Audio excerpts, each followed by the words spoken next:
Bonjour à tous, Guns et Fenêtre, bienvenue sur But Football Club pour notre traditionnel talk show sur l'Olympique Lyonnais. Alors ce vendredi matin, on a un peu mal à la tête puisqu'on va disséquer la semaine compliquée de l'OL. Battu dans les derniers instants de l'Olympico dimanche, les Gaunes ont encore subi une défaite, cette fois-ci au penalty, en quart de finale de Coupe de France, au Groupama, face à Lens. Pour parler de ce match et décrypter la dynamique, j'accueille quelqu'un qui a longtemps été une figure du Nord, de l'Artois, et qui est désormais l'envoyé spécial permanent de l'équipe dans la région lyonnaise depuis quelques mois. C'est aussi le rédacteur en chef adjoint du foot dans le grand quotidien sportif. C'est Joël Dominguetti. Bonjour Joël, ravi de t'accueillir dans l'émission. Bonjour à toutes et à tous et merci de votre invitation. Alors, c'est d'autant plus un plaisir que c'est la première fois qu'on va t'entendre parler de l'OL. On lit tes articles, mais c'est vrai on t'entend assez peu, donc ça fait plaisir de t'avoir et je suis très content que tu aies accepté cette invitation. Avant de rentrer dans le vif du sujet, vous en avez l'habitude, le pouce pour dire que vous aimez la vidéo, la clochette pour vous abonner si ce n'est pas déjà fait, et l'espace commentaire est ouvert, n'hésitez pas, on vous répond, voilà, comme d'habitude, hein, rien ne change. On va rentrer dans le vif du sujet et revenir sur ce match d'hier soir face à Lens. Alors Lyon a évité la défaite in extremis en égalisant à 2-2 au bout du temps additionnel, en arrachant les pénaltys, mais ce n'est pas passé lors de la séance, comme souvent avec l'OL.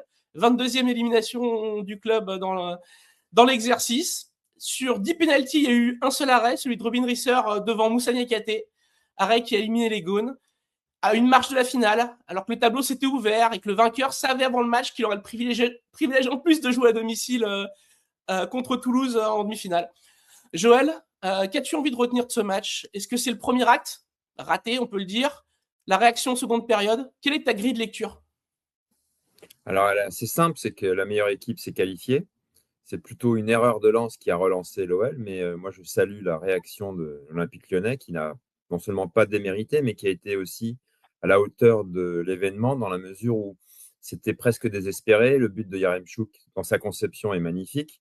Il redonne espoir, il redonne de la vie à cette équipe qui semble un petit peu rincée, contrairement à ce que dit son entraîneur. Je pense qu'il y a vraiment une fatigue plus physique que mentale, parce que mentalement, ils ont prouvé qu'ils étaient capables par deux gestes assez soudains et magnifiques également, je me répète, c'est-à-dire notamment le positionnement de Tolisso, qui est un joueur extraordinaire, qui parvient à faire cette tête que je pense très peu de joueurs auraient senti pour une pépite de plus de l'académie, même s'il est arrivé de Moselle en 2023, sauf erreur de ma part.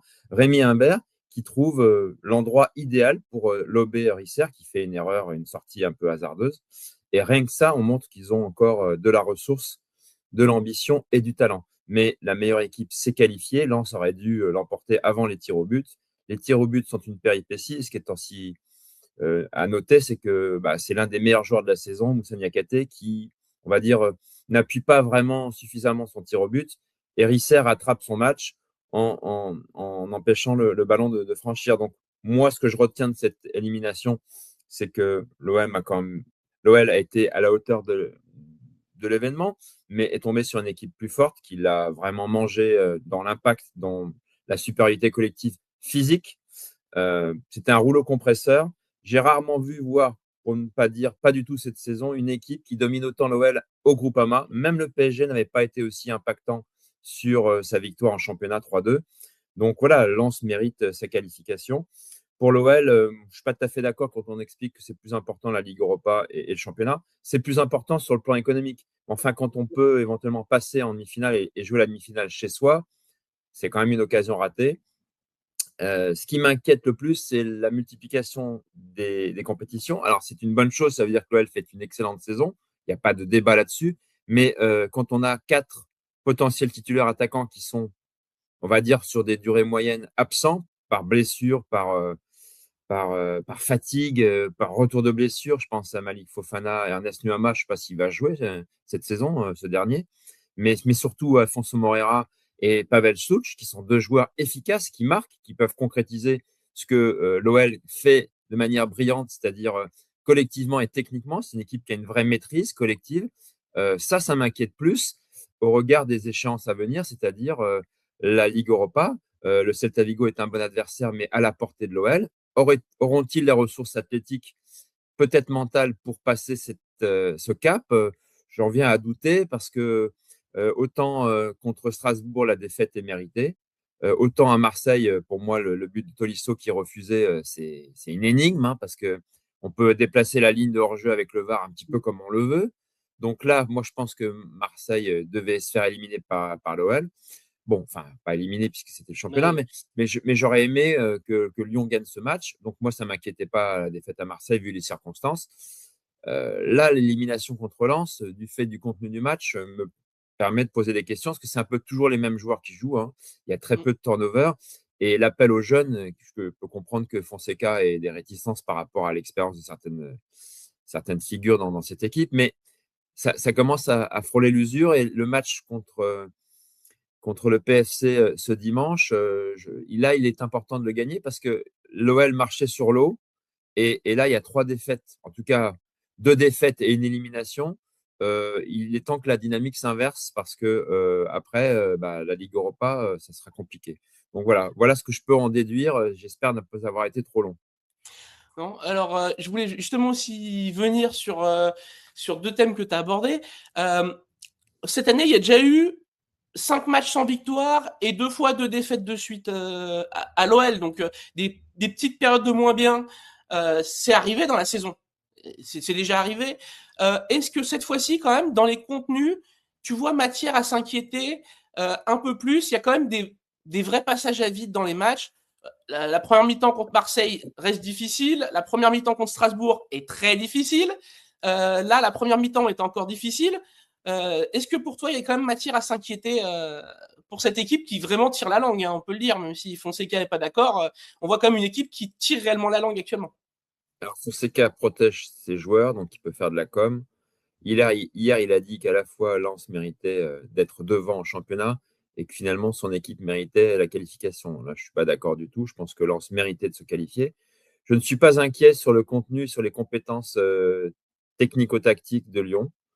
Hier, j'ai vu des séquences de sorties de balles remarquables contre une équipe qui a une vraie capacité à faire déjouer en pressant haut. Lens à Strasbourg, le match précédent, a broyé Strasbourg en deuxième période. Il n'y a pas beaucoup d'équipes qui ont dominé physiquement Strasbourg cette saison. Donc, non, je ne suis pas inquiet sur la compétence et de leur entraîneur et de leur méthodologie technico-tactique, leur qualité technique pour ressortir le ballon. Je suis plus inquiet sur l'usure physique parce qu'on tire sur les organismes. Lens ne joue pas tous les 3 jours. Lens n'avait pas la Coupe d'Europe cette saison. Et donc, ils avaient 2 jours de récupération de plus hier soir. Ce n'est pas le cas de l'OL. Et l'OL joue avec les mêmes joueurs puisque les joueurs sont absents ou blessés. Donc, je suis plus inquiet sur ces ressources-là parce qu'ils puisent mentalement, ils donnent. Le retour hier à 2 partout est une preuve qu'ils ont des ressources et qu'ils croient en eux. Ils ont une vraie confiance dans leur jeu. Ça, c'est indéniable. Donc là-dessus, je ne suis pas du tout inquiet. Je m'interroge sur cette capacité physiquement à assumer les différentes échéances qui arrivent, et notamment la Coupe d'Europe qui implique encore un engagement supplémentaire, un rythme et une intensité. Est-ce que l'OL est capable individuellement de mettre cette intensité? Ça m'interpelle. Je vois le meilleur joueur de cette équipe, Corentin Tolisso, qui à un moment tire la langue, quoi. Voilà, c'est logique. Et il y a un point Donc important. là-dessus, j'ai pas la réponse parce que je suis pas le préparateur physique de l'équipe. J'ai pas toutes les données athlétiques, hein, mais le comportement et le reflet des matchs que nous regardons tous montrent qu'il y a un moment, c'est dur. Voilà. Alors c'est sûr que c'est le money time, hein, le mois de mars, mais bon, contre le Celta Vigo, va falloir se bouger, va falloir voilà. Après que l'OL ait des temps faibles, toutes les équipes ont des temps faibles. Lens a des temps faibles, même le PSG a des temps faibles. Donc non, ça m'inquiète pas. Juste pour préciser ce que tu as dit, en plus, on l'a bien vu sur le but du 2-2. Il y a 3 joueurs. On voit que cette équipe ne triche pas physiquement parce que tu as 3 joueurs qui ne vont pas célébrer, qui sont KO sur le terrain. On voit une ligne de 3 joueurs complètement éteints. Donc c'est Oui. vrai que c'est. Et quand Fonseca nous explique que l'équipe a bien fini, c'est vrai, mais elle a fini sur l'orgueil parce que le but de Yaremchuk a vraiment révolté. Et à un moment, Lens, ils ont le droit aussi de baisser de rythme. Donc l'OL en a profité. C'était un match très indécis. Je trouve que c'était un grand spectacle pour la Ligue 1. Je trouve qu'on a quand même des belles équipes malgré le déficit économique qui est lié aux droits télé et qu'on nous pique nos meilleurs joueurs parce qu'il y a des meilleurs salaires et des meilleures compétences à l'étranger, hein, c'est un fait. Mais malgré tout, on reste un championnat, je trouve, intéressant. En tout cas, quand je vois ce genre de match, même Marseille-Lyon, c'était passionnant. Moi, je ne suis pas inquiet pour le niveau du football français, on va dire au sens général, peut-être moins pour les petites équipes, mais l'OL fait partie des grandes équipes de ce championnat. Donc voilà, j'attends de voir comment ils vont réagir déjà dès dimanche. Je me pose des questions. Et surtout, en Ligue Europa. On a une petite coupure, tu m'entends? Ah, petit souci technique. Perdu. Je suis Je toujours t'avais là. perdu.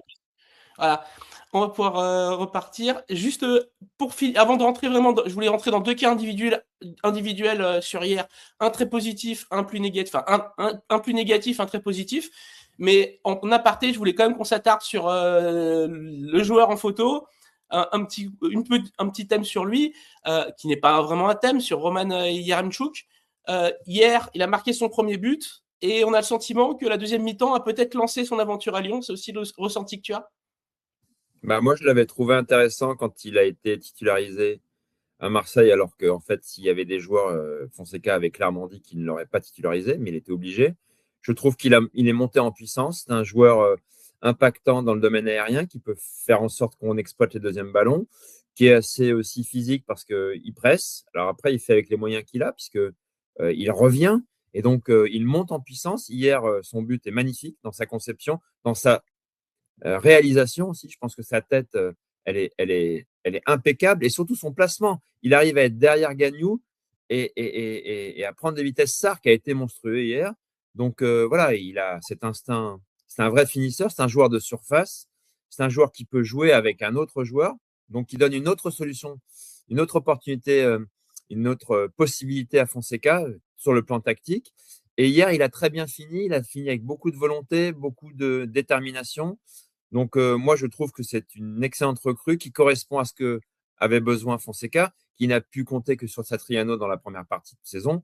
Et donc, c'est une option supplémentaire.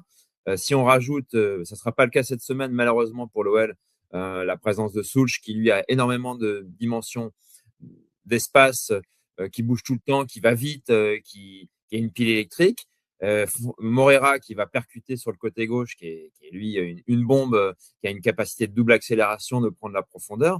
Il y a de la richesse, sauf que tous les joueurs ne sont pas à disposition. Donc, sur le plan plus individuel de Yaremchuk, pour moi, c'est un bon joueur. Je le connaissais avec l'Ukraine. Je considère que là aussi, c'est assez pertinent de la cellule de recrutement.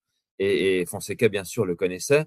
Donc, c'est une bonne recrue et c'est un bon joueur. En tout cas, hier soir, il m'a convaincu. C'est pour ça que je lui ai mis 7 parce qu'il a fait un bon match. Il a été utile. Il a été complémentaire de ses partenaires. Malheureusement, pas avec Hendrik, mais j'imagine que ce thème-là, on va l'aborder assez rapidement. Justement, tu m'offres la transition pour Hendrik. J'ai fait une partie sur lui, tu lui as mis 2. Est-ce que tu peux revenir sur son match et le ressenti que tu as eu en le voyant hier? C'est vrai qu'hier, il s'est beaucoup enfermé, encore une fois, dans des considérations individuelles, en tentant aussi des choses très compliquées. On va dire qu'hier, c'était presque un frein à l'OL dans le jeu, Hendrik, quand il est comme Alors, ça. Hendrik, pour que les choses soient claires, j'aurais au départ rappelé, pour moi, c'est un grand talent. C'est un joueur explosif qui a un potentiel assez important. Voilà. Après, c'est à lui de confirmer. Comme le disait Alain Giresse qui faisait le débrief de Marseille-Lyon, à un moment, quand on a un statut, il faut le justifier. C'est dans les grands matchs qu'on voit les grands joueurs. Alors, il a été bon pour moi à Marseille. Hier, il n'a pas été bon. Et le 2 est justifié parce que on est exigeant avec les joueurs de grand talent. Voilà. Et pourquoi le 2? Parce que sur le plan technique, c'est d'abord la base. Il n'a pas été à la hauteur de l'événement. Je pense par exemple à ses coups francs, à ses contrôles. On ne peut pas, quand on est jeune joueur, qu'on a de l'ambition, qu'on est hissé comme un vrai talent, c'est un fait, et qu'on attend beaucoup de vous, passer aussi à côté d'un match important. Tous les matchs sont importants, mais quand on est en quart de finale de la Coupe de France, c'est plus important que quand on joue contre le PFC. Moi, je n'ai pas de problème avec le fait qu'Hendrick est encore un jeune joueur et qu'il peut rater ses matchs. Sauf que là, il est en période d'intermittence. Il est parfois, surtout à son arrivée, extrêmement performant, extrêmement explosif et talentueux. Et puis parfois, il passe à côté de ses matchs. Alors, dans le contenu, c'est là que ça m'intéresse. Il a des problèmes de placement, notamment quand il doit. Alors, il n'est pas toujours bien servi, hein, donc là, ce n'est pas Mm. de sa faute. Mais parfois, il fait des appels exactement les mêmes que Yaremchuk. Donc, en fait, les partenaires d'Hendrick ne peuvent pas le trouver, puisqu'il ne, il n'occupe pas la position qui serait, on va dire, complémentaire de Yaremchuk, donc pas au même endroit. Parce que Yaremchuk est plus grand, il a une plus grande capacité de s'imposer athlétiquement dans la surface. Et je me rappelle qu'il y a plusieurs opportunités pour l'OL où ils étaient au même endroit. Donc, Hendrick n'existe pas. Ensuite, il a été totalement maîtrisé. Ils l'ont pris à deux. Gagnou, Sarr, il n'est quasiment jamais passé individuellement. Or, c'est un joueur qui doit faire des différences par son dribble, qui lui ouvre des espaces et qui impacte l'adversaire parce que ça désorganise, ça permet d'étirer la défense adverse et puis ça offre des possibilités à ses partenaires de trouver des solutions de passe pour lui. Or, dans ce registre, il n'a pas du tout été bon. Ensuite, je n'ai pas aimé l'attitude quand il s'en prend à ses partenaires, alors que c'est lui qui n'a pas fait les bons choix, notamment dans ses centres. Donc, pour l'ensemble de son œuvre, pour moi, c'était un très mauvais match. Voilà. Alors, euh, la note d'Hendrick sur le match contre Lens, elle ne définit pas sa carrière. C'est un match, et puis j'attends Mm. que contre le PFC, puisque bien sûr, l'OL a intérêt à le faire jouer tout le temps, hein, pas seulement sur le plan financier, mais parce qu'il a besoin de temps de jeu et qu'il va s'exprimer et qu'il a besoin d'apprendre. De son équipe, il a déjà appris, mais il n'a pas tout intégré. De lui-même aussi. Mais je n'ai pas de doute sur la capacité d'Hendrick à être un joueur de grande classe. Mais il faudrait qu'il soit un peu plus constant, un peu plus régulier. Et je trouve que malheureusement, ça descend un peu trop bas. J'attends un peu plus de lui. J'espère que la plupart des gens qui suivent l'Olympique Lyonnais sont du même avis que moi. Après, c'est leur droit de ne pas partager mon avis. Mais pour le match d'hier, pour moi, c'est très décevant parce que je pense qu'il y avait quand même matière à faire beaucoup mieux, pas être le joueur du match et faire la décision tout le temps. Parce que Mm. faut être un petit peu patient avec ce joueur-là, mais il reste un joueur de fort potentiel. Donc, je trouve que hier, c'est décevant parce que je considérais qu'il pouvait encore progresser. Or, hier, il ne me l'a pas prouvé. Il a montré qu'il y avait encore des grosses carences dans la compréhension de son positionnement, de son utilité et surtout, Fonseca l'a dit aussi d'ailleurs. comment? Fonseca l'a dit. Fonseca l'a dit au micro de Bean, il a parlé de son positionnement. Il y a cette déclaration où il dit que c'était pas parfait de son côté, qu'il a fallu lui parler et que parfois il ne comprend pas ce qui se passe dans le match. Alors, C'est ça, c'est important. je suis heureux que Fonseca l'ait dit. Je ne le savais pas puisque, comme vous, j'ai terminé à plus d'1 h 30 du matin et j'étais comme Pierre Sage, rincé. Et ce matin, je suis avec vous avec grand plaisir. Donc, j'ai pas eu le temps d'écouter Paulo Fonseca qui ne l'a pas dit, nous, en conférence de presse écrite, mais c'est très bien. Donc, finalement, je pense que si l'entraîneur le dit, l'entraîneur est toujours plus compétent pour juger un joueur que moi-même, mais ça me conforte dans mon sentiment. En tout cas, je n'aurais pas changé d'avis. Il est temps que Hendrick soit sur le plan moyen, c'est-à-dire constant, et donc soit à un niveau supérieur de ce qu'il a fait, notamment hier. Je parle du match contre Lens, parce que on ne peut pas attendre désespérément. Voilà. Alors, ça sera peut-être que le Paris FC, c'est pas grave. L'OL a besoin de lui. C'est un attaquant valide. Il a besoin que ce joueur fasse des différences et marque, qu'il soit efficace.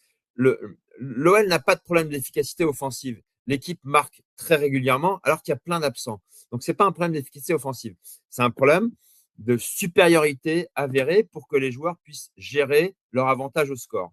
Voilà. Pour justement, la gestion permet aussi de ne pas être toujours impliqué, de ne pas puiser en ses ressources dans une saison harassante, dans une saison riche en événements, avec des forces vives qui viennent à manquer. Hendrick, qui a cette fraîcheur d'esprit athlétique et qui vient pour prouver avant de revenir au Real Madrid, à moins que l'OL réussisse à le garder, et c'est tout ce que je souhaite au club, à cette mission de soulager, d'être efficace et vraiment d'aider l'équipe de manière significative à remporter des matchs. Ce qu'il n'a pas fait hier, c'est quand même une interrogation, parce que si c'est un problème de compréhension du jeu, là, ça tient à son intelligence de jeu, à son humilité et au fait de dire, voilà, moi, je vais montrer qui je suis. Pour l'instant, je ne l'ai vu qu'avec intermittence.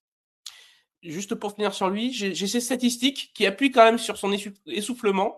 Depuis qu'il est là, il est à une moyenne de plus d'une fois décisif par match. Et sur les 4 derniers matchs, alors on prend Nantes, Strasbourg, Marseille et Lens, et il est presque 2 fois moins décisif dans ses standards, que ses standards puissent en arriver.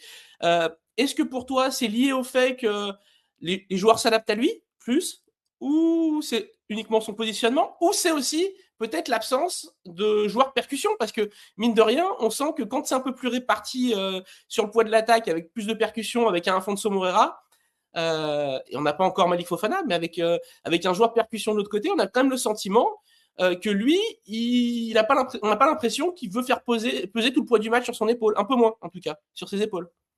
Bien sûr, si il y a plus de solutions et de joueurs disponibles offensivement, bien sûr qu'il pourra profiter. C'est un joueur d'espace, hein. C'est un joueur de profondeur, un joueur de vitesse, un joueur qui normalement doit faire la différence avec son centre de gravité un peu plus bas, sa puissance dans les cuisses, au démarrage, en double accélération et surtout son talent de dribble. Voilà. Ça, c'est indéniable que s'il y avait Afonso Moreira, il aurait plus d'opportunités. Mais justement, en l'absence de certains joueurs efficaces et importants pour l'OL, hein, Soulch, Moreira, bien entendu Malik Fofana, mais quel Malik Fofana qui n'a pas joué depuis octobre-novembre.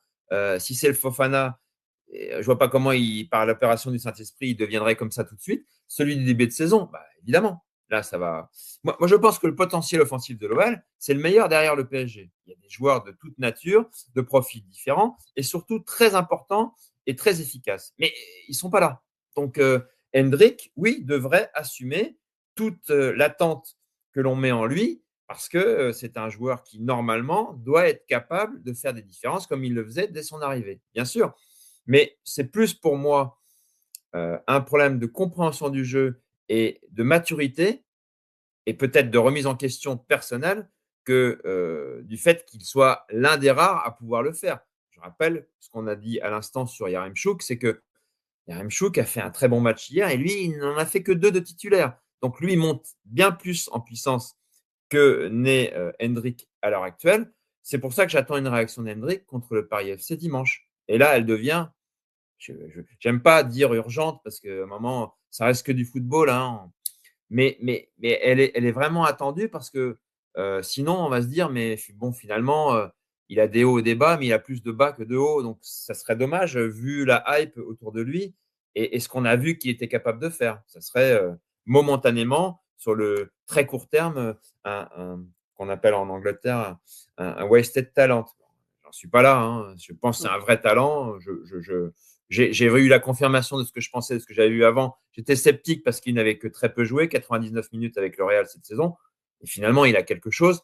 Après, le problème de notre société actuelle et notamment du regard sur le football, c'est qu'on attend tout de suite. C'est pas toujours, les joueurs sont pas tous robotisés. Mais bon, entre attendre beaucoup d'un joueur comme Hendrick et voir ce qu'il a fait hier, il y a sans doute un juste milieu, hein.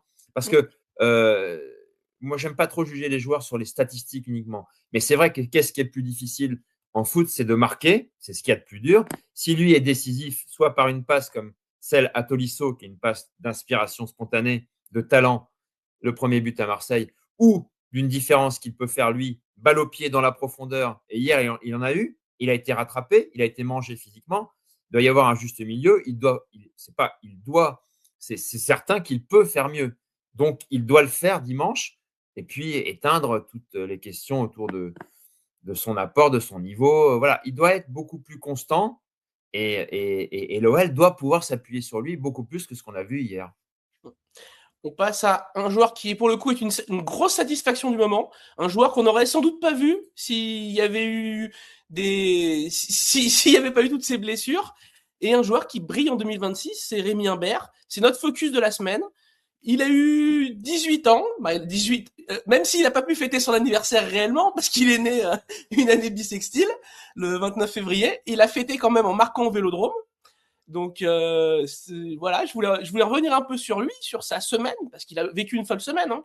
Un but au Vélodrome dimanche alors qu'il fêtait ses 18 ans, comme je l'ai dit, et une entrée fracassante contre Lens avec un but et une passe décisive.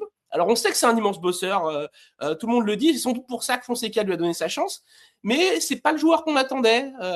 On attendait plus d'Enzo Molebe, plus d'Alejandro Gomez Rodriguez, qui les deux sont partis en prêt, et au final, c'est lui qui est en train de se montrer. Mais est-ce que pour toi, il a déjà, en préambule, un vrai rôle à jouer sur cette fin de saison avec les retours de blessures à venir, est-ce qu'il peut maintenir ce cap et s'installer durablement en super sub de cette équipe?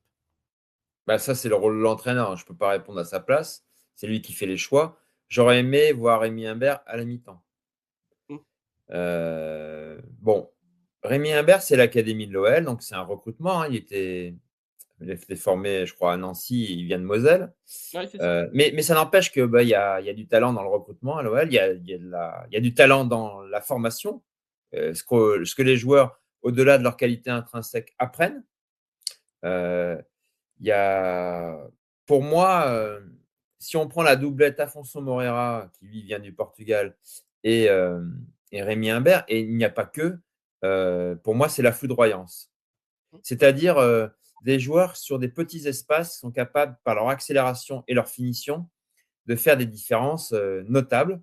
Le but à Marseille est un exemple. Hein. Le dribble qui efface Balerdi et la spontanéité du tir croisé, c'est vraiment une vraie compétence d'attaquant axial. Hier, il a joué à gauche. Fonseca disait que ce n'est pas son poste. Il a été bon, mais vraiment. Donc pour moi, c'est la richesse aussi d'un club de pouvoir sortir des joueurs, des jeunes joueurs, quand on n'a pas les moyens d'en recruter. C'est le cas du football français dans son ensemble, excepté le PSG. Et donc Rémi Imbert, c'est la fraîcheur, c'est l'éducation. Quand on l'écoute parler, il est très humble, il dit qu'il a une chance inouïe de jouer dans cette équipe alors qu'il a montré des choses. Bien sûr qu'il a montré à une petite échelle dans le temps et que ça demande confirmation et qu'il est loin de commencer et d'avoir des certitudes dans sa carrière. Enfin, quand on a cette fraîcheur, cette capacité à tout casser parce qu'en fait on a sa chance et qu'on l'a saisie, bah, moi je trouve que c'est formidable, quoi. C'est un espoir, c'est un joueur qui, bien sûr, vient d'être majeur, mais qui, pour moi, représente l'avenir en termes de comportement, d'attitude, d'éducation et de compétences sur le terrain. Parce que c'est une chose d'avoir une belle attitude, une belle compétence et de faire des études de marketing sportif. Encore faut-il sur le terrain être performant. Or, il l'a été avant que Gomez Rodriguez devienne le plus jeune joueur à marquer en Coupe d'Europe. C'est lui juste avant qu'il était, devant Benzema. Je ne cite pas la comparaison quand même, Ballon d'Or. Alors, évidemment, il en est loin, mais enfin bon, il a le droit de bien commencer. Les seuls ont commencé, on verra la suite. Et surtout, la fraîcheur avec laquelle il répond et l'humilité pour un jeune joueur. Moi, je trouve qu'il a toutes les compétences pour réussir. Et je suis très heureux que l'OL sorte des joueurs comme ça parce que c'est maintenant que sa chance est à saisir. Et il l'a saisi parce qu'il y a plein d'absents. Et ben, Moreira, il a fait ça, il s'est imposé. Au départ, c'est Malik Fofana, et puis bah, il y a eu la blessure avec le tacle ultra dangereux qui n'a pas été sanctionné comme il se doit d'Ismaël Doucouré contre Strasbourg. Et puis bah, Moreira, il s'est installé, et puis il a tout cassé. Et puis il était à fond, à fond. Rémi Imbert, c'est pareil, quoi. Il est à fond, il joue à gauche, il joue dans l'axe, il casse tout, il ne se pose pas de questions, et il est efficace, il est bon. Donc bravo à l'OL, bravo à Rémi Imbert. Et quant à sa capacité à s'imposer, bah, s'il est bon à chaque fois comme ça, je pense que Fonseca étant un bon entraîneur, il va le voir. Hein, il a des yeux comme nous. Voilà, est-ce qu'il bouleversera la hiérarchie? Ça, c'est un choix d'entraîneur. Moi, je peux pas savoir. En tout cas, j'aime que quand on fait appel à des jeunes joueurs, ça a été le cas, je suis désolé de me répéter, mais c'est pour clôturer mon propos. Quand on fait appel à des jeunes joueurs comme Moreira et Imbert et qui répondent présents et qui sont foudroyants, ils ont de la foudre dans les jambes. Moi, je suis ravi, quoi. Ravi parce que c'est l'avenir et c'est une richesse de plus pour l'OL, qui est un club qui, franchement, indépendamment des éléments financiers de l'été dernier, est en pleine renaissance grâce, à mon avis, à une harmonie sur le plan de la direction, des compétences en termes de recrutement, je pense à Mathieu Louis-Jean, en termes de management, je pense à Paulo Fonseca, et je trouve que il y a une vraie direction, il y a une vraie harmonie dans l'ensemble de cette équipe, de ce club. Et j'espère que l'OL va trouver les ressources athlétiques, je me permets d'en douter, pour justement aller loin, déjà se qualifier pour la Ligue des Champions, donc directement, terminer dans les 3 premiers, et si possible, aller loin en Ligue Europa. Alors, j'ai mis, quand on fait le focus joueur, je mets quelques stats. Je vais te demander laquelle pour toi est la plus marquante. Alors, il est à 9 tirs tentés, 3 buts. Une passe clé tentée, une passe décisive. Donc, on sent quand même qu'il y a une hyper efficacité. On voit aussi qu'au niveau des dribbles, c'est du 50-50. 50% réussi, 50% échoué. Donc, il Ça veut dire percute, qu'il tente. il tente. Taux de réussite de passe assez bas. Ça veut dire aussi qu'il joue beaucoup vers l'avant, qu'il prend beaucoup de risques dans ses passes. Laquelle de ces stats, toi, te marque le plus? Et puis aussi, le fait qu'il soit quand même à 6 fautes en temps de jeu assez bas, qui prouve aussi qu'il défend énormément. Et c'est peut-être aussi là-dessus qui fait la différence. Fonseca aime beaucoup les joueurs qui mettent de l'intensité, et lui, c'est vraiment un joueur qui met de l'intensité. Non, Donc, mais moi, c'est Eric Roy, l'entraîneur de Brest, qui me disait j'aurais bien aimé dans mon recrutement avoir un Afonso Moreira. Alors, moi, je fais le parallèle avec Rémi Imbert. Il rentre, il casse tout, quoi. Il casse tout parce qu'il n'a rien à perdre. Et au lieu de se poser la question, de se poser les mauvaises questions, est-ce que je vais réussir et tout, en fait, il ne s'en pose pas. Et, et ce qui est important dans le football, parce qu'effectivement, on peut avoir des attaquants qui ont un gros volume, qui font des bons matchs, mais qui finalement ne sont pas efficaces dans le dernier geste. Or, une équipe, dans un premier temps, elle a besoin de des joueurs efficaces devant et derrière, donc gardien, avant-centre. Hier, il n'a pas joué avant-centre, mais il a été efficace. Parce que, en gros, si je ne dis pas de bêtises, il a 4 opportunités, et sur les 4 opportunités, il fait une passe décisive parfaite, parfaite, ouais. et un but parfait, alors qu'il y a, bien sûr, c'est le propre des attaquants et du foot de haut niveau, il y a un quart de seconde pour réfléchir et pour réajuster le geste et faire le geste parfait. C'est ce qu'il a fait. Donc, pour moi, les stats les plus importantes, et j'aime pas toujours m'appuyer sur les stats parce qu'on peut leur faire dire ce qu'on veut, mais là, quand ce sont des stats liées à l'efficacité, bah, même s'il fait un match neutre, on dit toujours qu'un avant-centre qui marque alors qu'il a été invisible, il a fait son job. C'est pareil pour les gardiens, s'ils n'ont pas fait du tout d'arrêt, mais qu'il y en a un décisif. Voilà, pour moi, c'est important. Ce sont les zones de vérité. C'est aussi la raison d'être du football, c'est d'être efficace et de marquer. Donc, ce sont les stats qui sont liées à sa passe décisive et à son but. Pour finir juste sur lui, après on passe au thème d'après, j'ai mis en avant cette photo de la célébration à Marseille. C'est sa célébration iconique, il l'a fait face au PAOK, il l'a refait hier face à Lens. C'est celle aussi que Thauvin a fait pour Chambray après avoir marqué son penalty. T'as appuyé tout à l'heure sur l'humilité, donc je pense que je vais avoir ta réponse, mais est-ce que tu comprends qu'il ait été attaqué là-dessus? Parce qu'il y a Lionel Charbonnier qui s'en est pris à lui, Sidney Govou qui a dit que c'est pas une célébration à faire. Est-ce que tu comprends qu'on parte sur des polémiques là-dessus? Alors que c'est une célébration finalement de Memphis Depay, et c'est plus un hommage qu'une une manière de chambrer l'adversaire, ou même là l'adversaire en l'occurrence, il le fait 2 fois devant le virage nord, à un moment donné, ça paraît Non, assez moi, clair. je pense que c'est une polémique qui n'a pas lieu d'être. Euh, il n'y a rien d'offensant dans le fait de ne pas écouter les critiques et le public qui est hostile. Il y a juste, voilà, ma réponse, c'est que j'ai marqué alors que vous m'avez sifflé. Bon, voilà. Fin du débat. Votre question contient la réponse. Voilà, c'est plus un hommage à Memphis Depay. Enfin, en tout cas, Ah, c'est encore. il n'y a pas de provocation au micro après. Moi, je n'ai pas l'impression que ce joueur-là ait la moindre prétention. En tout cas, hier, je l'ai vu, j'ai eu la chance de le voir. Pareil, à 1 h du mat, quand les joueurs sortaient rincés, il est frais. Alors, je ne pense pas qu'il fasse de la com, même s'il est bien formé pour répondre à la presse. Mais franchement, s'il fait de la com à 18 ans, chapeau. L'hypothèse n'est pas écartée, mais enfin, je ne le sens pas comme ça. Non, non, et j'ai trouvé très humble. Donc, non, non, pour moi, ça ne me dérange pas. Ça fait partie un petit peu du folklore. Après, que Sinégovou, pour qui j'ai beaucoup de respect, dit que ça ne se fait pas. Pourquoi pas? Mais enfin, pour moi, il n'y a pas mort d'homme. Je ne pense pas qu'il l'ait refait. Hier, Thauvin l'a refait. Alors, lui, il l'a fait, à mon avis, à bon escient. C'est-à-dire qu'il voulait le faire. Je dirais que lui qui a l'expérience et qui sait aussi, dans les matchs, jouer d'expérience, soit en accentuant les fautes, soit voilà. Lui, il a plus du sens à chambrer que Rémi Imbert qui a 18 piges.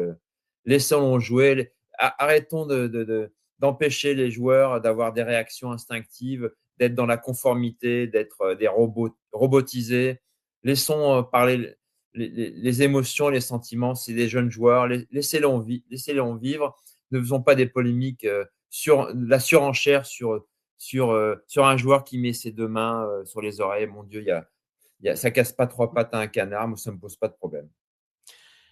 J'en viens à une thématique récurrente dans l'émission, c'est le débat de la semaine. Et puis là, on a choisi une info de l'équipe sur la prolongation à venir de 2 saisons de Rémi Descamps, qui va être le premier donc à signer cette saison une prolongation, qui a 12 matchs cette saison, hier qui a joué son 12e match quand même déjà, avec la question, fallait-il prolonger Rémi Descamps? Quel est ton avis toi sur cette question? Est-ce que tu penses que c'était le bon moment et que c'était le premier joueur à prolonger? J'en sais rien. Je vais être très transparent avec vous. Est-ce que c'était le premier joueur à prolonger? Je n'ai pas réfléchi beaucoup à l'ensemble de l'effectif, à qui, quoi, quand. Peut-être que, et bien sûr, suite au débat, celui à prolonger en premier, si c'est possible, en tout cas à prolonger l'aventure, c'est Hendrik. Ensuite, ça serait de garder toutes les forces vives, mais l'OL a besoin de vendre entre 40 et 60 millions cet été. Donc, ça va être compliqué. Rémi Descamps, moi, j'avais été bluffé par son match contre Laval en Coupe de France. Un joueur qui joue peu, mais qui joue la coupe, était resté concentré. Je sais qu'il s'est beaucoup interrogé sur le fait de partir pour avoir du temps de jeu. L'été dernier, ouais. Si le club entend le prolonger ou le prolonge, c'est qu'ils ont, premièrement, la certitude qu'il a des compétences, ça je le pense, quand bien même le match contre Lens me permet de soulever le débat, parce que je trouve que le deuxième but, il n'est pas forcément très bien placé. Le premier, il n'a pas beaucoup de chance parce qu'en fait, il y a un rebond, donc il sort le ballon, mais je ne suis pas sûr que le tir ait été cadré. Après, je ne suis pas à sa place, il a un quart de seconde pour. Je fais juste une analyse objective de la trajectoire du premier but qui ensuite est repris victorieusement par Thauvin au deuxième poteau, mais je ne suis pas sûr que le tir ait été cadré. Bon, après, il n'a pas trop le choix. Il y a le rebond, mais sa main, elle est ferme, mais il repousse le ballon un petit peu contraint et Thauvin marque. Donc, hier, il n'a pas fait un match parfait, loin s'en faut. Ce qui était le cas contre Laval, où il sort 3 occasions de but nettes en contre. Donc, moi, j'ai trouvé qu'un gardien qui ne jouait pas souvent, était toujours présent. Dans l'attitude, il doit être cohérent et, à mon avis, là aussi, dans l'esprit de groupe. C'est pour ça, voilà. Est-ce que c'était la priorité? C'est bien d'avoir 2 gardiens parce que Greff est très bon. Enfin, s'il vient à, à être indisponible pour quelques raisons que ce soit, je ne vais même pas parler de blessure, je vais parler d'expulsion parce qu'il est le dernier défenseur. Je pense que Lens aimerait avoir 2 gardiens, même si Risser a fait une erreur. Or, Lens n'a pas de gardien, l'effectif est plus restreint. Celui de l'OL n'est pas non plus exhaustif, mais c'est bien d'avoir 2 gardiens. S'il est d'accord, si le club considère qu'il a une bonne attitude en interne, c'est un bon gardien. Et voilà, après, si la hiérarchie ne bouge pas, parce que les gardiens ont besoin de hiérarchie et de clarté. Voilà. S'il est d'accord, encore faut-il que l'OL dispute beaucoup de compétitions. Bon, l'OL sera européen. Il faudra quand même qu'il attende la Coupe de France à la fin de l'année 2026, parce que je pense qu'il ne va plus rejouer, enfin, a priori. Hein. Donc, voilà, s'il est d'accord avec cette situation, c'est qu'il a trouvé son bonheur. Donc, voilà, quant à votre question initiale, et pardon de la reprendre, mais je ne sais pas si c'était la priorité. En tout cas, je pense que l'OL a besoin de se sécuriser pour le moyen terme, c'est-à-dire le début de saison prochaine, parce qu'il va falloir aussi considérer que sur le plan économique, ça va être un peu chaud cet été. Hein. Je rappelle une chose importante, c'est que John Textor, il n'est pas sorti. Hein. John Textor, c'est assez simple pour le sortir. Il faut soit faire une augmentation de capital qu'il ne pourra pas suivre, soit il faut le payer. Sinon, il ne sortira pas. Voilà, c'est bien dommage pour l'OL parce qu'avec tout ce qu'il a fait, c'est très dommageable. Hein. Mais voilà, donc il y aura un moment où financièrement, ça va être un peu chaud cet été. Je pense que Michel Kang devra remettre un petit peu au pot parce qu'elle n'a pas le choix si elle ne veut pas tout perdre. Aujourd'hui, le patron, c'est Arès. Hein, c'est eux qui ont prêté l'argent, c'est eux qui disposent. Hein. Voilà, donc financièrement, il n'y aura pas beaucoup de marge de manœuvre cet été pour faire des recrutements. Et pendant encore 2 saisons, hein, il y a des remboursements à faire auprès de l'UEFA. Les bonus liés à la qualification européenne sont ponctionnés par l'UEFA hein, pour réduire sur une échéance de 3 ans 60 millions d'euros à raison de 20 tous les ans. Voilà, même si la Ligue des Champions, si l'OL y participe, va mettre du beurre dans les épinards, entre 45 millions et un peu plus. Je parle d'une participation directe. l'OL n'aura pas toutes les marges de manœuvre pour le recrutement. Donc, sécuriser des camps, ça me paraît être assez cohérent. Alors, moi, je vais prendre le contre-pied vu que c'est le volet débat. Moi, je suis très mitigé et je vais te dire pourquoi. Je doute pas, en voyant les insights de l'OL, que c'est un joueur important dans le vestiaire et qu'il a un vrai leadership. Notamment, on le voit le premier match de la saison à Lens où il prend la parole. Tu sens quand même qu'il a une importance dans ce groupe. Oui, Un il a de peu la comme, personnalité. voilà, un peu comme Rémi Vercoutre, à l'époque, l'avait à l'OL et c'est pour ça qu'il est resté longtemps. Mais là où je pense que c'est une mauvaise idée, c'est qu'il n'y avait pas d'urgence. Il avait encore 1 an et demi de contrat. Est-ce que ça coûte cher? C'est pas une question d'urgence, c'est combien ça coûte. Ça se trouve, tout Ouais, le monde mais est tu vois, d'accord. C'est une on chose lui a que peut donné quand faire même un gros l'OL salaire. qui est réglée, les cas les uns après les autres, parce qu'à un moment, il y en aura beaucoup des cas, hein. Donc là, c'est réglé. Bah, le problème, c'est que il a eu pour un gardien remplaçant un gros salaire parce qu'à l'époque, David Friot avait tellement envie de mettre Anthony Lopez dehors qu'on lui a donné un gros salaire. Donc, je présume qu'il va pas baisser son salaire drastiquement C'est pour quoi un rester. gros salaire? Un gros salaire pour un gardien remplaçant, c'est au-dessus de 50 000 euros. Je considère que c'est important pour un gardien remplaçant qu'il y a des gardiens titulaires de Ligue 1 qui n'ont pas ce salaire-là. Donc voilà, moi je trouve que c'est un petit peu tôt, surtout, et ça peut lancer une vague d'envie de prolongation. Parce que Mathieu Louis-Jean nous avait dit que personne venait taper à la porte aujourd'hui pour ses cas personnels. Si un joueur signe, j'ai peur qu'il y ait une jurisprudence, entre guillemets, de on va venir aussi nous réclamer. Et je pense pas que ça soit le bon moment de se mettre ce problème-là alors qu'on rentre dans le sprint final. Personnellement, j'aurais attendu la fin de saison, mais c'est juste ce Alors, point-là qui fait que. Voilà. je vais donner une analyse que je ne partage pas ton analyse pour la raison suivante. D'abord, je ne suis pas dirigeant de l'OL, donc je n'ai pas tous les éléments. Ça ne veut pas dire que je ne peux pas avoir une analyse. Je n'ai pas dit une opinion. Moi, ce qui m'intéresse, ce sont les faits, pas ce que je pense. Les lecteurs, ce que je pense, ils s'en tapent un peu. En revanche, ce que je peux leur apporter dans l'analyse et dans l'information, ça me paraît important. Euh, L'enjeu du gardien remplaçant n'est pas celui d'un attaquant qui marque 50 buts par saison. Mais c'est quand même un élément de cohésion. Je pense que les dirigeants de l'OL, Gerlinger, Louis-Jean, Michel Kang, Fonseca, on va dire pour résumer, il n'y a pas que, mais il y a aussi notamment et surtout eux, sont des gens assez cohérents. S'il y a eu un consensus sur le fait que lui pouvait rester dans une certaine mesure le gardien numéro 2 sans état d'âme avec efficacité et une influence dans le groupe, ça ne me paraît pas très important que ça soit maintenant, même si ce n'est pas une priorité. C'est un élément de cohésion et surtout de gestion de moyen terme. Ce problème-là est réglé. Et à mon avis, Rémi Descamps, qui avait des envies de départ, il a dû se mettre d'accord sur le plan financier. Il a sécurisé sa position. Ce problème est réglé. Donc finalement, pourquoi pas maintenant? C'est quelque chose qui n'aura pas à être géré, voilà, parce qu'il n'y a pas forcément tant de gardiens à la fois bons et qui soient d'accord pour être numéro 2 sur le marché, à mon sens. Donc, ce problème est réglé. Passons au suivant, et il n'y en a pas qu'un peu. Voilà. Alors, la semaine dernière, le débat portait sur l'arrivée d'Olivier Magne. Et justement, on avait posé la question en sondage à savoir si le mental était devenu la force principale de cette OL cette saison. Et ceux qui visionnent la vidéo ont dit oui à 69%. Je 69%, suis ça ne pas. d'accord. C'est pas parce que c'est 69%, mais je suis d'accord. Je trouve que les ressources qui leur ont permis de revenir à deux partout contre Lens le prouvent de manière irréfutable. Il y a une vraie force mentale, une vraie ambition. Les mecs se remettent en question. Je me rappelle une phrase de Tolisso, ouais, on a perdu, on est l'Olympique lyonnais, on n'a pas le droit de perdre 2 fois de suite dans la saison. Je ne me rappelle plus le moment, mais c'était avant la série de 13 matchs, 13 victoires de suite. Oui, oui, il y a une force mentale. Ouais. Une confiance dans ce qu'ils ont fait, dans ce qu'ils sont capables de faire tactiquement et techniquement. Il y a une vraie qualité technique de la plupart des joueurs qui leur permettent d'assurer une circulation, de faire des sorties de balles sous pression, d'avoir des attaques placées ou, parce que pour moi, l'équipe de Fonseca est une équipe de contre-attaque, ou de pouvoir prendre et d'avaler les espaces en 5 passes ou en 4 passes avec efficacité. Donc oui, il y a une force mentale. Justement, cette force mentale, il va falloir y faire y puiser parce que là il y a plus de joker, c'est le dernier thème de l'émission, ça va concerner le match. Maintenant on rentre dans le match d'après, le match du Paris FC, match dimanche soir, dernier, on est encore les derniers à jouer, ça devient une habitude en ce moment, hein.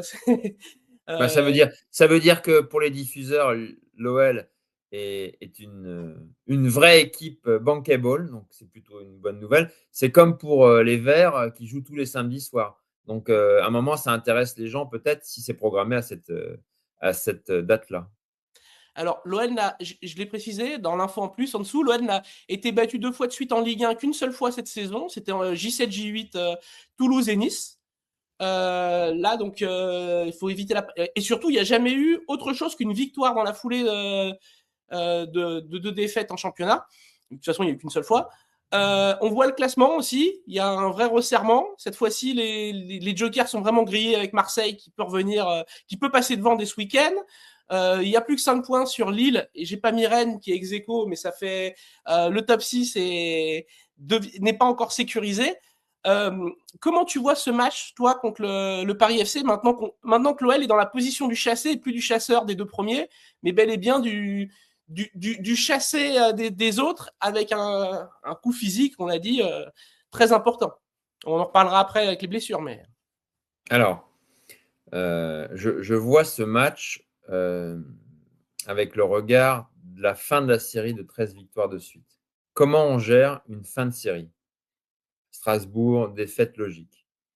Quel est le comportement de l'équipe à Marseille? Il est très bon. Moi, je pense que l'OL pouvait faire un minimum match nul. Je me rappelle les propos de Niakhaté sur on est à 2 partout en fin de match et on prend un but en contre. Il a raison. Mais je rappelle aussi le fait du match, c'est que pour moi, le deuxième but de Tolisso, je ne vois pas pourquoi il n'est pas accordé. Donc, l'OL aurait dû ou aurait pu faire un bon, voire un très bon résultat à Marseille. Donc, le comportement a été bon. Hier, ils ont perdu contre une meilleure équipe, Lens. Hier jeudi, puisque nous enregistrons vendredi. Ouais, on diffusera aujourd'hui. Dans le contenu, Lyon a fait ce qu'il pouvait, du mieux possible, et surtout, ils sont revenus à 2 partout, ce qui était inespéré. C'est le but de l'impossible, hein, Rémi Imbert. Donc, là, je n'ai pas d'inquiétude sur la réaction, le comportement. Je répète que mon inquiétude, elle est liée aux ressources physiques. En tout cas, sur le plan du timing, je considère que le match contre le Paris FC devient très important parce qu'il serait quand même, je pense, assez important s'il y avait une défaite dimanche, parce que là, ça pourrait fragiliser la confiance, qui est quand même un atout sur lequel l'OL s'appuie toute la saison. Ça a été une construction. Et ça voudrait dire que malgré les bons matchs, malgré la bonne volonté, le mental, là, ça ne tourne pas en faveur de l'OL. Et il y a besoin, on parle toujours de dynamique, alors c'est souvent des phrases toutes faites, on enfonce des portes ouvertes. Mais là, il est temps de stopper cette série de mauvais résultats, avec des contenus différents, certes, mais voilà, de conforter que cette équipe va toujours de l'avant. Ça ne sera pas facile, hein. Je pense qu'Antoine Comboiré va bien préparer le plan pour jouer bas et pour fermer les espaces et pour contrer. C'est son droit. Il faudra que l'OL trouve les ressources athlétiques, mais aussi les clés pour des espaces. Ça veut dire de la mobilité, ça veut dire des prises d'initiative, des tirs de loin, ça veut dire aussi de l'efficacité dans le dernier geste. Par exemple, j'espère que Rémi Imbert pourra débuter, quoi. Je ne sais pas dans quel système, hein, je ne vois pas bien ce que va faire Fonseca. Il n'a pas beaucoup de choix, hein. Enfin, je ne vois pas bien ce qu'il va faire d'autre. Alors, il va nous parler aujourd'hui, donc on aura peut-être des indices, quoique.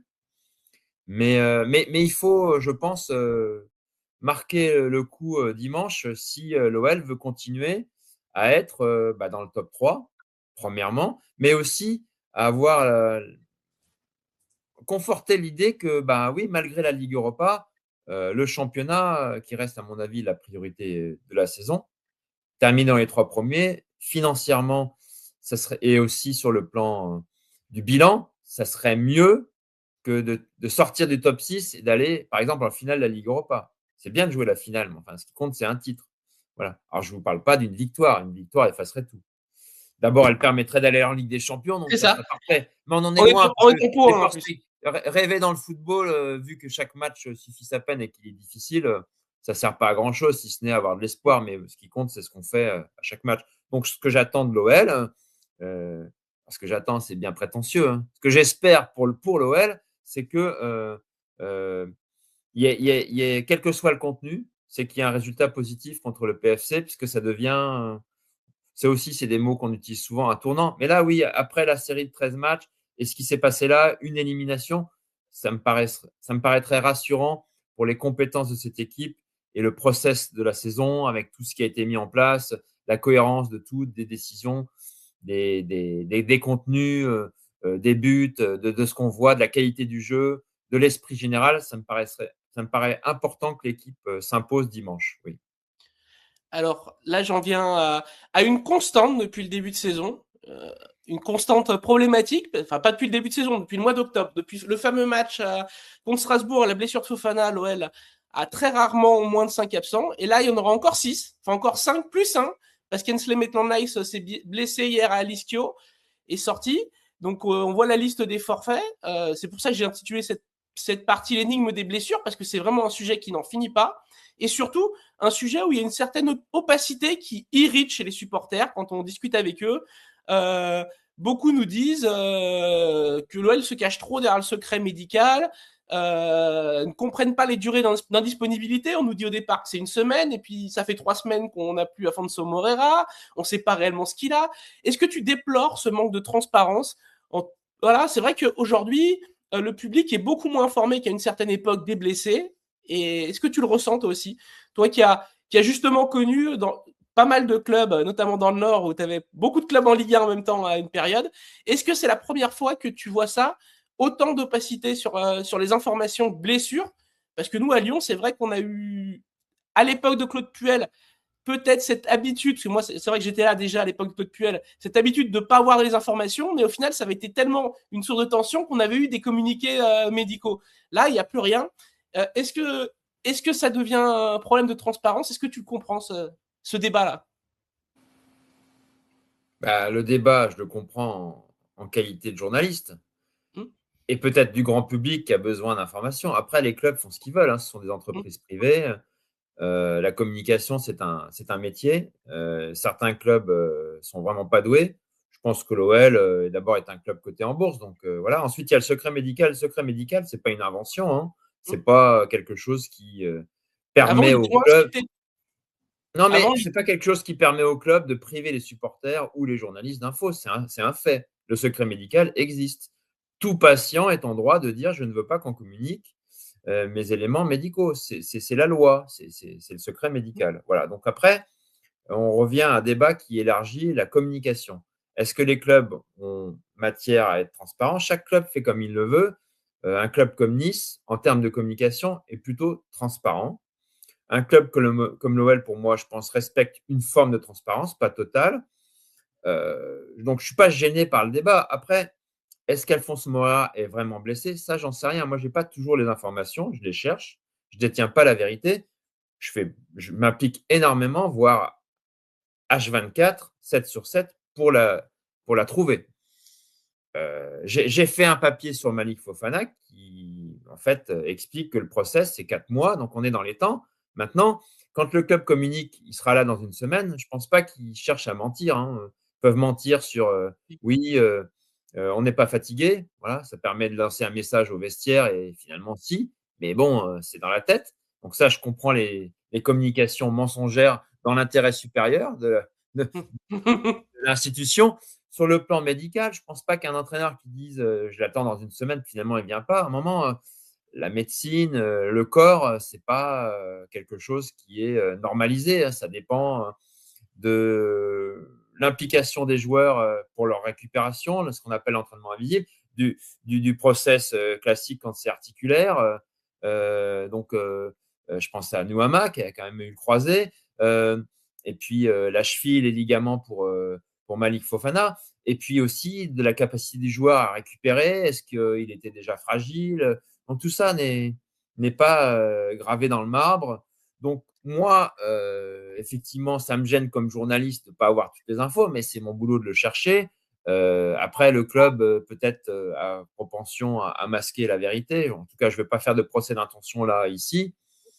Je constate simplement qu'il y a beaucoup de blessures. C'est comme le dit Mathieu Louis-Jean, sans chercher à me cacher derrière ces déclarations, c'est la répétition des compétitions, hein, l'intensité réclamée par Fonseca, qui ne fait pas beaucoup tourner son équipe. C'est là où je dirais plutôt avancer le débat.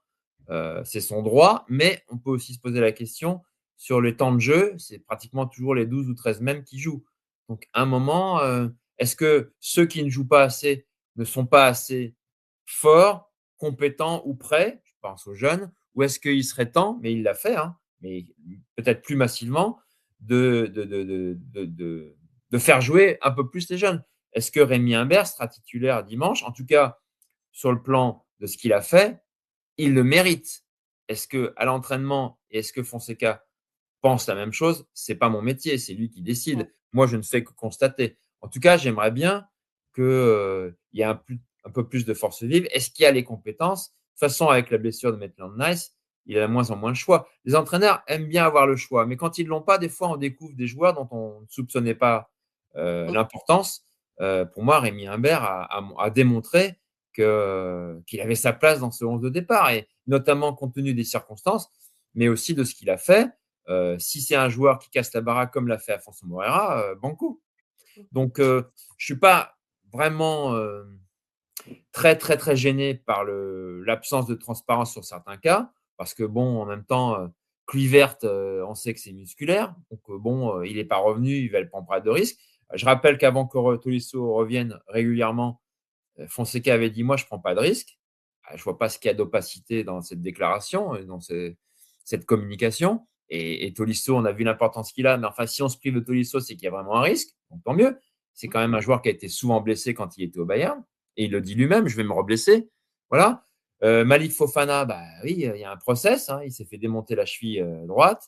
Ce qui m'interroge plus, c'est Nuama. Est-ce qu'il va rejouer pour l'OL cette saison? À un moment, on va se poser la question. Et Afonso Moreira, là, oui, il y a une interrogation. En tout cas, moi, je n'ai pas plus d'infos que ça, mais j'ai lu qu'il ne serait pas autant blessé que ça. Franchement, ça, je ne sais pas. Donc là, peut-être j'abonde dans votre sens. Mais pour le reste, je n'ai pas l'impression que c'est un club qui cache tout. Ils ne sont pas très diserts sur la nature des blessures. Mais enfin bon, quand on pose la question à Paulo Fonseca, je n'ai pas l'impression qu'il divague et qu'il part dans tous les sens pour ne pas répondre aux questions. Très franchement, il donne la nature, il donne la localisation. Il ne donne pas le process. Il ne dit pas que Fofana a recommencé les contacts. Enfin, je veux dire, parfois, s'il le dit, je n'ai pas l'impression que l'OL nous cache énormément de choses. Peut-être que je peux me tromper, mais je n'ai pas ce sentiment. Je n'ai pas l'impression qu'il y ait une grosse polémique sur ça, même si on pourrait plus en savoir. Et je me concentre sur le cas d'Afonso Moreira. Juste pour finir sur le sujet, Mathieu Louis-Jean en a parlé hier de ses blessures, donc il a rejeté la faute sur la période en estimant que l'OL n'était pas seul dans ce cas et évoquant un contre-coup physique. Donc au final, il en revient à ce que tu C'est disais. vrai. Voilà. Il y a quand même un point où il dit qu'il se veut très optimiste sur des retours rapides. Est-ce que tu l'es, toi, optimiste sur des retours rapides comme lui? Parce que Je lui, suis pragmatique. Moi, je suis ni optimiste ni pessimiste. Je suis pragmatique. Je crois ce que je vois. Et pour l'instant, je vois qu'il y a 6 absents et que pour Kluivert, ça ne devait pas être aussi long. Pour Fofana, ça devait être début mars et on en est toujours où ils ne sont pas là. Donc ça, ce n'est pas un motif d'optimisme. Donc, non, non, non. Après, c'est pareil, c'est des messages. Ça, c'est aussi de la com. Même si Mathieu Louis-Jean n'est pas un mec qui joue de la com parce qu'il répond aux questions. Alors lui, se pose pas la question. Il dit, il répond ou il répond pas. Donc, il fait pas de la com, mais l'idée de dire je suis optimiste, ils vont revenir, est-ce qu'il a des éléments pour le dire? Moi, je peux pas répondre à ça. Mais en tout cas, je vois qu'ils sont pas là et ça commence à peser parce que ça fait moins de choix, ça fait moins d'impact et d'efficacité dans la zone adverse proche de la surface. Ça fait moins de profondeur, ça fait moins de vitesse, ça fait moins de turnover et des joueurs qui rentrent plus frais. Ça, c'est vraiment, pour moi, interrogeant. Je ne sais pas si j'ai bien parlé, mais c'est plutôt inquiétant sur la période à court terme du mois de mars où, avant la trêve internationale autour du 23, il y a quand même la double confrontation contre Vigo. Je pense que l'OL a les moyens d'aller loin dans cette compétition. Est-ce que le fait de faire jouer les mêmes, ça va poser problème? Là, oui, je m'interroge. Donc, sur le court terme, oui. Si Mathieu Luijean a dit vrai, il n'y a pas à s'inquiéter pour l'OL. Mais là, vous me permettrez de m'interroger. Alors, j'en viens à la compo possible, celle que j'ai réalisée pour le match du PFC. Je vais te demander C'est ton vos avis. diplômes d'entraîneur bientôt? Ouais. Alors bah, le problème, c'est que souvent on est loin des matchs. Là, au moins, on est à 2 jours du match, donc ça reste correct. Euh, donc, Dominic Grafe retour dans les buts. Attebor pour remplacer Maitland Nice, ça paraît logique. Défense classique. Après, je pense qu'on reviendra à une défense à 4. Donc, exit Abner, retour de Tessman. C'est vrai que j'ai mis Narter en meneur. Tu m'as repris là-dessus. Ça peut être Tolisso. Enfin, voilà. C'est vrai que comme il s'anime un peu différemment, parfois même c'est un carré, un carré, pas un losange, c'est un carré. Voilà. Et Yaremchuk et Hendrik. Est-ce que tu es plus ou moins d'accord avec ce 11-là dans les choix d'hommes, en tout cas? Peut-être pas dans l'animation, mais dans les choix d'hommes? Où tu vois vraiment Rémi Imbert. Alors, une petite précision. L'OL défend à 5 et en animation avec le ballon, défend à 4. Premier point. Donc, c'est ce qu'on appelle un système hybride, selon qu'on ait ou qu'on n'ait pas le ballon. Deuxièmement, à la fois au LOSC, que j'ai donc suivi pendant des années, et notamment les 2 saisons de Fonseca, Fonseca a besoin d'un carré au cœur du jeu. 4 joueurs, 2 défensifs, 2 offensifs, même si multitâche, Tolisso peut revenir pour organiser, Morton peut percer et dépasser sa fonction pour apporter le soutien devant, etc. etc. Donc, il y a, dans l'animation et dans le positionnement, c'est toujours 2 choses différentes. Ce qui compte, c'est l'animation. Mais le positionnement, pour des raisons graphiques, j'explique que Nartel ne sera pas organisateur derrière les 2 attaquants, en aucun cas. Il sera plutôt sur le flanc droit, Tolisso sur le flanc gauche, et devant la défense, vous aurez Morton Tessman. Sur les joueurs, et notamment parce qu'il n'a pas beaucoup de choix, je dirais qu'à une exception près, je suis d'accord sur ces 11 titulaires. L'exception, c'est Rémi Imbert. Est-ce que Fonseca va faire évoluer, passer à 3 attaquants avec Rémi Imbert, soit dans l'axe, soit sur un côté avec une attaque à 3 en gardant Yaremchuk? Est-ce qu'il va sortir Yaremchuk pour des raisons de risque de blessure et mettre Rémi Imbert? Je n'en sais rien. Donc, on est à 10 joueurs sur 11 avec lequel je suis d'accord sur le début du match. Ensuite, j'attendrai, je suis désolé de ne pas pouvoir répondre au moment où nous faisons Oui, oui, là, cet c'est entretien. compliqué. On n'a pas J'attendrai encore la. 15 heures si Fonseca nous donne des éléments médicaux ou de forme qu'il n'est pas sûr d'avoir à 15 heures puisqu'il s'entraîne après le Ouais. point presse. Donc, dans la mesure où on aura des informations, je dirais que, et avant de les avoir, je dirais que je suis d'accord sur 10 des 11 joueurs. Moi, j'ai envie de voir Rémi Imbert titulaire. Dans quelle organisation? Dans quelle mesure Fonseca est d'accord avec ça? Ce n'est pas mon métier, c'est juste là, pour une fois, mon opinion. Ok. Alors, on va passer au calendrier pour finir. On fait à chaque fois, chaque émission, on termine sur le calendrier. Toujours un calendrier à 7 matchs.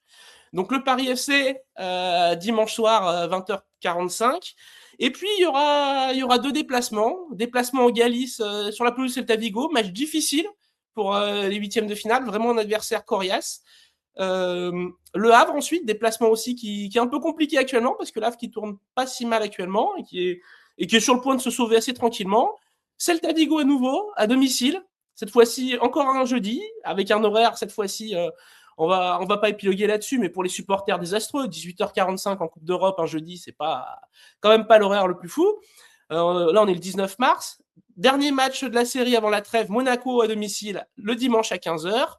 Et on enchaînera à 15h, encore un dimanche, après la trêve, le SCO d'Angers. Et éventuellement, s'il y a quart de finale européen, ça sera contre Genk ou Fribourg. Et ça sera le jeudi 9 avril. Donc là, c'est le planning il y a un mois. Ce qu'on constate, c'est que pour l'instant, il n'y a pas vraiment de relâche dans le calendrier, mais le point positif, on peut le dire, Joël, le point positif de l'élimination, c'est que ça va un peu décharger le calendrier. Il n'y aura pas un match tous les 3 jours. Ouais, enfin, un Sur. match. Ça va Ouais, décharger un match. Bon. ouais, mais ça, Non. ça casse la série au milieu. Ouais, Les mais ça changer dépend le pour nombre deux. de joueurs qui iront en sélection.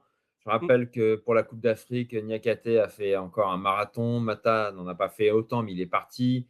Est-ce que Fofana sera sur le terrain? Il partira aux États-Unis avec la Belgique, etc., etc. Ça dépendra des matchs. Parce que, en fait, c'est pas parce que les joueurs ne jouent pas avec l'OL qu'ils arrêtent de jouer. Il y a quand même beaucoup d'internationaux.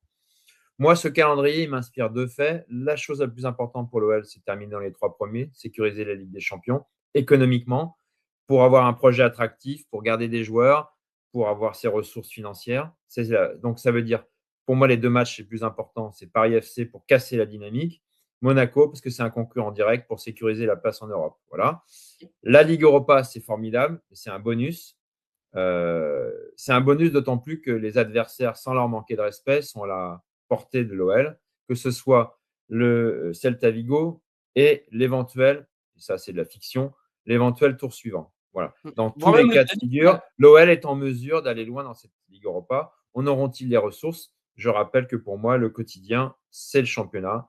Casser la dynamique contre Paris et surtout s'imposer contre Monaco, parce que s'imposer contre Monaco, ça veut dire la quasi-certitude qu'ils seront dans les 6 premiers. Bah, très bien, bah, je te remercie de t'être prêté au jeu de l'émission. J'espère Merci de que... m'avoir invité, de m'avoir écouté, parce que c'est une émission que je ne connaissais pas, où nous avons du temps de parole. Je ne suis pas du tout adepte, je ne suis pas quelqu'un qui cherche à faire de la télé, à discuter. J'ai répondu à ton invitation avec plaisir et je t'en remercie. Mais vous ne me verrez pas souvent, parce que moi, ce qui compte, c'est ce que j'écris et ce que les gens sont intéressés par ce qu'ils lisent, plutôt que de montrer ma tronche à la télé ou autre. Donc voilà, je n'ai pas vocation à être célèbre, juste à avoir une reconnaissance sur ce que j'écris et ce que j'analyse. J'espère faire mon métier du mieux possible et continuer comme ça jusqu'à la fin. En tout cas, merci de votre accueil et merci à la région que je découvre, qui est une belle région de football et une belle région tout court. Donc, merci de votre invitation encore une fois. Bon, en tout cas, bah, c'est moi qui te remercie vraiment d'être venu, parce que c'est vrai que bah, ça m'a fait plaisir de t'accueillir. Ça m'a fait plaisir aussi de découvrir la manière dont tu penses le football, et aussi de revenir un petit peu sur les coulisses des Nat. Au final, on est encore revenu dessus, parce qu'avec Hendrik, on en a parlé. En tout cas, ça a été un plaisir. J'espère que ça a fait plaisir aux gens aussi de te découvrir, parce que Voilà, c'est surtout aux gens qu'on s'adresse. Donc, ouais, donc, j'espère que les gens n'ont pas perdu leur temps et qu'ils ont appris des choses en tout et cas, qu'ils ont pu je pense parler de football et que ça les a intéressés.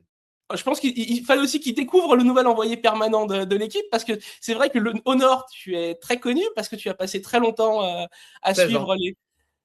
suivre les clubs nordistes. En plus, tu as eu beaucoup de clubs en Ligue 1. Tu as eu Lens, tu as eu Lille, tu as eu Boulogne à une Encore, époque, j'ai pas Valenciennes. vocation à raconter ma vie, mais quand je suis arrivé, il y en avait 4 en Ligue 1. Il y avait Boulogne-sur-Mer pour sa seule et unique saison qui montait. Il y avait Valenciennes, qui est maintenant malheureusement un club qui est en perdition. Et puis bien sûr, Lens et Lille. Ouais, donc voilà, donc tu as fait beaucoup les clubs du Nord. Là, tu découvres la région avec deux clubs, deux grands noms du foot français, qui peut-être l'an prochain te permettront de découvrir les derbies. Ah bah j'espère, parce que c'est vrai, le vrai derby français, c'est Saint-Étienne-Lyon ou Lyon-Saint-Étienne. J'ai fait Lille-Lens pendant des années, mais la dimension de Saint-Étienne-Lyon est bien supérieure. Donc voilà, si ça reste dans l'esprit du club des Hauts-Lyonnais, qui joue à la fois à la frontière de la Loire et du Rhône, et qui ont à la fois dans le staff des Lyonnais et dans leur effectif des Stéphanois. Voilà, si c'est dans cet esprit-là, j'espère que ça durera des années. Et j'ai hâte d'avoir ces deux clubs en Ligue 1 pour le football français, pour les stades, pour l'histoire. C'est important et j'espère que ce sera le cas. Bon, bah, en tout cas, je te remercie. Puis je remercie tout le monde pour suivre les vidéos. Et à la semaine prochaine pour une nouvelle vidéo Olympique Lyonnais. Bonne semaine! Bonne saison à tous.